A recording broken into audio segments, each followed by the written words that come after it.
Bonjour à vous. Aujourd'hui, dans la même série de notre physiologie cardiovasculaire, on va parler d'un cours assez important, c'est la circulation coronaire. Alors, dans ce cours, on va voir toutes les notions importantes, ce qui concerne la perfusion du cœur. Cette pompe qui permet la perfusion des différents tissus de l'organisme, elle-même doit être bien nourrie, bien perfusée. Et ça, c'est notre sujet d'aujourd'hui. Alors, là, le cœur est vascularisé par deux artères. Alors, l'artère coronaire, appelée l'artère coronaire, parce que ils vont réaliser sous forme d'une couronne, une jolie couronne, c'est-à-dire comme un cercle, par l'intermédiaire de deux artères.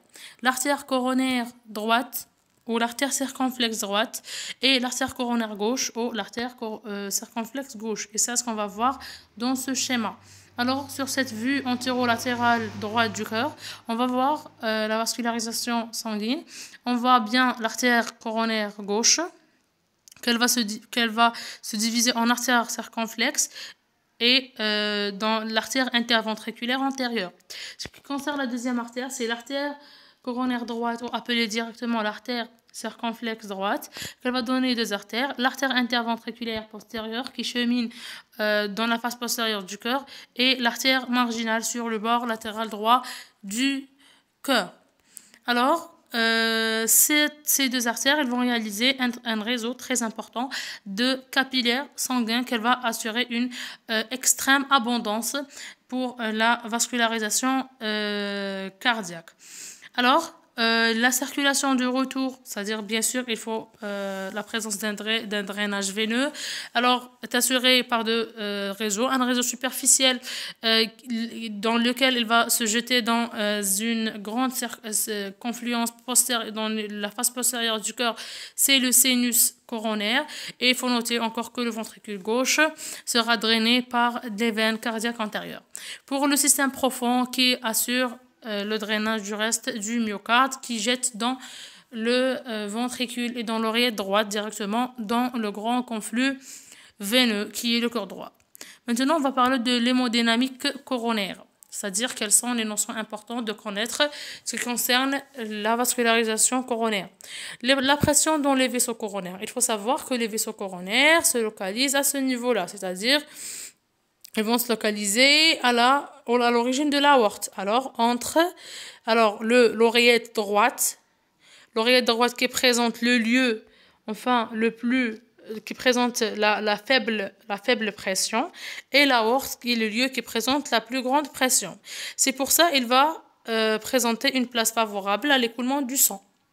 Cette différence de pression permet enfin la perfusion de créer une pression très importante dans ces artères coronaires. La pression dans les troncs artériels à leur origine est égale à la pression aortique. C'est principalement au cours de la perfusion coronaire, c'est-à-dire de la diastole. La pression qu'elle va gagner les artères coronaires, c'est la même pour l'aorte. Pendant la systole, la pression est légèrement plus élevée dans le ventricule gauche par rapport à l'aorte. C'est normal parce qu'au cours de la systole, il faut que la pression ventriculaire soit importante pour permettre une éjection suffisante dans l'aorte. Et par conséquent, la perfusion où la circulation coronaire n'est pas très importante à ce niveau-là. Enfin, parce que le sang est localisé au niveau du ventricule et à ce niveau-là, la pression au niveau de l'aorte n'est pas très importante. Les valves sont ouvertes et lorsque les valves vont s'ouvrir, ils vont comme si boucher l'orifice qui permet l'arrivée du sang dans les artères coronaires. C'est pour ça qu'il n'y a pas de perfusion coronaire au cours de la systole. C'est au cours de la diastole que la perfusion coronaire soit très importante. C'est pour ça qu'on a parlé dans le cours précédent, c'est-à-dire au cours de cycle cardiaque, on a déjà parlé que l'augmentation de la fréquence, elle va compromettre la perfusion coronaire. Pourquoi? Enfin, parce que là, il y a un raccourcissement de la diastole. Et c'est au cours de cette diastole où le corps est perfusé. Et c'est pour ça qu'elle va créer enfin une diminution de perfusion cardiaque, ce qui peut créer l'ischémie cardiaque ou encore l'infarctus du myocarde. La dépression thoracique est également un élément qui favorise la circulation coronaire. Enfin, la dépression thoracique, c'est-à-dire, c'est une diminution de la pression à l'intérieur du thorax, c'est par la sortie de l'air au lors de l'expiration, la pression diminue, ce qui va créer une importante perfusion au niveau du cœur. Le débit dans les vaisseaux coronaires, c'est un débit enfin très important, c'est-à-dire élevé par rapport le poids du cœur, par rapport au poids du corps général. Ce débit sera mesuré à travers un cathétérisme cardiaque qu'on peut calculer le débit sanguin coronaire. Par deux méthodes. Une méthode indirecte repose toujours sur le principe de Fick, c'est le principe de la conservation de la matière. On va inhaler au sujet, c'est-à-dire il va inhaler un gaz qui est le protoxyde d'azote. Alors, et selon la fixation de ce gaz sur le myocarde, on peut alors calculer la quantité de ce gaz fixé. Alors, on peut calculer enfin le débit cardiaque à travers cette méthode par un ensemble des courbes qui aboutit à une valeur de débit cardiaque obtenue dans ces résultats-là. Alors, elle est de 250 ml par minute, qui présente 5% de débit général.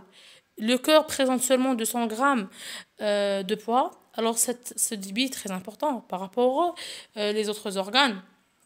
Enfin, ce débit élevé, il va manquer l'importance nutritionnelle, quels que soient les nutriments et même l'oxygène utilisé par l'organe. Les variations de débit cardiaque, le débit cardiaque, bien sûr, c'est un débit irrégulier. Il varie en fonction du cycle cardiaque. Bien sûr, au cours de la diastole et au cours de la systole, la valeur de débit cardiaque, bien sûr, lorsqu'on dit débit cardiaque coronaire, n'est pas la même pendant toutes les phases. Et c'est pour ça qu'une augmentation, voyez, la systole, la contraction du ventricule comprime les artères coronaires. C'est comme si les fibres cardiaques, enfin, puisque les artères coronaires sont localisées à la surface du cœur, et il y a des enveloppes qui enveloppent ces artères, alors la contraction du ventricule peut alors comprimer ces artères, ce qui va diminuer la perfusion. C'est au cours de la diastole, lorsque le cœur se relâche, qu'il y a cette perfusion coronaire. Et alors, toute une diminution du débit sanguin cardiaque peut provoquer des altérations à l'origine ischémique, ce qui vont manifester par une pathologie ou une maladie appelée l'infarctus du myocarde. Maintenant, la régulation de la circulation coronaire, bien sûr, comme tout le débit cardiaque présenté dans le corps, tous les organes, il y a une régulation de ce débit-là. Alors, n'est pas seulement régulé par la pression de l'aorte, mais également par des facteurs extrinsèques, les facteurs hormonaux et les facteurs nerveux. Ce qui concerne les facteurs hormonaux, c'est un facteur purement intrinsèque, c'est la variation de la composition du sang qu'elle va créer cette régulation-là. C'est l'oxygène. Alors, les artères coronaires, ils vont présenter une adaptation avec la variation de la concentration en oxygène. C'est pour ça, lorsqu'on a un manque d'oxygène, les vaisseaux coronaires se dilatent, enfin, d'apporter plus de sang, alors plus d'oxygène.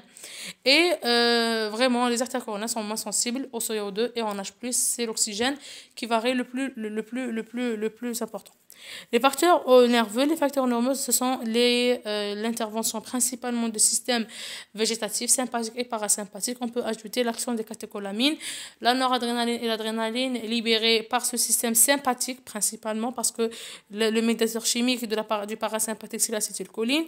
Alors, l'effet des catécholamines, lorsqu'on dit catécholamine, on a dit c'est le système sympathique agi par les récepteurs alpha-adrénergiques qui agit sur les grands troncs artériels, c'est-à-dire sur les origines, sur par exemple l'artère coronaire gauche, l'artère coronaire droite, c'est pas sur les petites divisions terminales.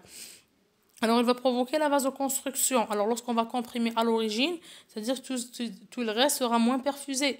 Et ça c'est l'action très importante de système sympathique. Pour les récepteurs bêta-adrénergiques, qu'on montre en bleu ici, c'est l'action du système, c'est l'action vraiment de système parasympathique. C'est l'acétylcholine qui peut provoquer une vasodilatation et lequel il va travailler sur les petites artères, sur les précapillaires, c'est-à-dire sur les divisions terminales. C'est ça. La consommation d'oxygène par le myocarde, enfin le myocarde, c'est un muscle qui consomme une grande quantité d'oxygène du fait de son débit cardiaque qui est très élevé, 5% de débit cardiaque.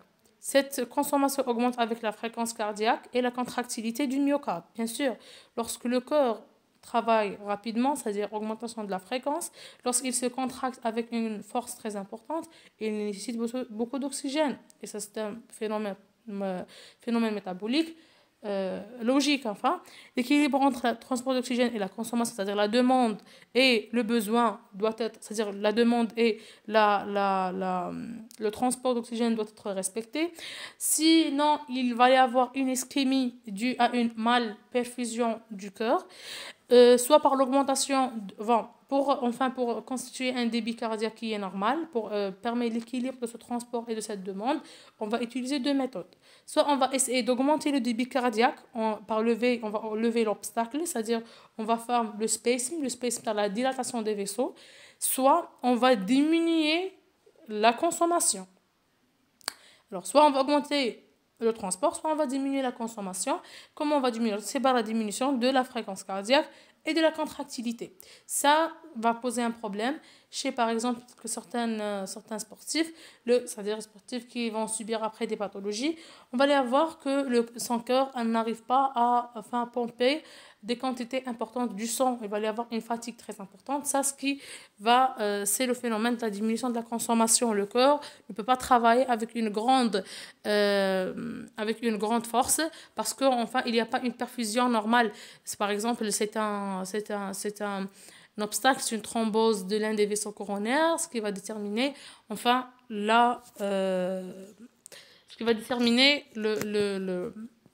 l'infarctus du myocarde. Et on a terminé. Merci de votre attention.